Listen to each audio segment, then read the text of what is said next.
Vladimir Putin has addressed troops and members of the security services, thanking them for preventing a civil war.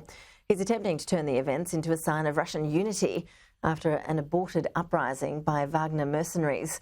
Joining us with more analysis is Dr Marco Duranti, Senior Lecturer in Modern European and International History at the University of Sydney. Appreciate you making the time, thank you. Where do you see this going from here? Can Putin just move on now and carry on as planned after the weekend's uprising?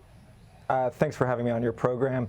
Well, I think Putin's overarching objective right now is that of stabilization, stabilizing his leadership, stabilizing the political situation, stabilizing the military situation in Ukraine and in Russia. But the problem is he's facing two conflicting imperatives. There's the imperative to appear tough, to exact vengeance on the actors in this mutiny. And then there's the imperative of unity, the imperative of reconciliation, which has led him to amnesty those involved in the rebellion. So he's between a rock and a hard place. If he goes too far on the side of reconciliation, he'll look weak. If he goes too far on the side of toughness and vengeance, he may escalate the situation. And so from what we know about Vladimir Putin, how do you expect he'll walk that pretty fine line? It's hard to say. I'm a historian, of the 20th century, of fascism, for example, and historian also of revolution. If we look at the Russian Revolution back in 1917, which is a moment that Putin himself highlighted in his first speech on this matter, really the revolution itself began with a mutiny. Began with a couple divisions, with a couple armored vehicles led by the communists, the Bolsheviks, taking over the Russian capital. And the support for that revolution was not so much fueled by communism or communist ideology. It was fueled by resentment and disillusionment with Russia's participation in the First World War.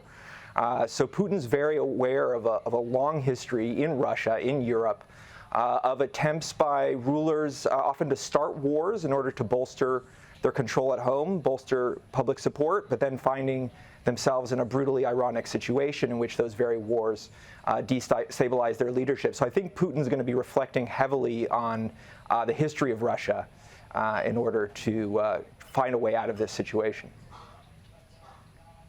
In recent hours, US officials have claimed that their intelligence is suggesting a top Russian general knew about the uprising in advance. What does that tell us about just how widespread divisions are?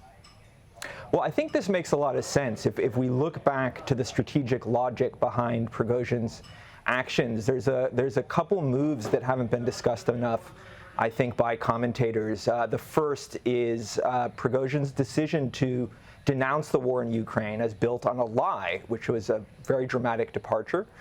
And we can ask ourselves why. Now, who would be the perfect man to end the war in Ukraine? If there were a faction within the Kremlin that wanted to bring an end to the war for their own interests, for example, who would be the person who would have the most credibility to end that war? It would be Prigozhin.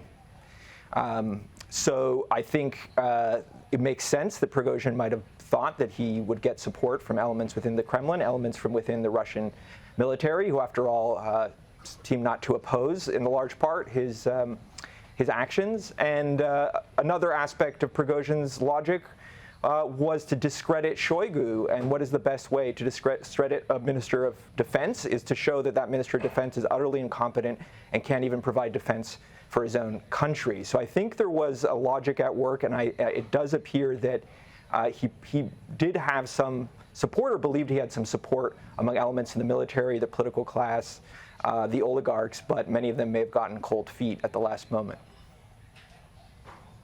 Dr Marco Duranti, fascinating to hear your insights. Really appreciate you making the time. Thank you. Thanks for having me on.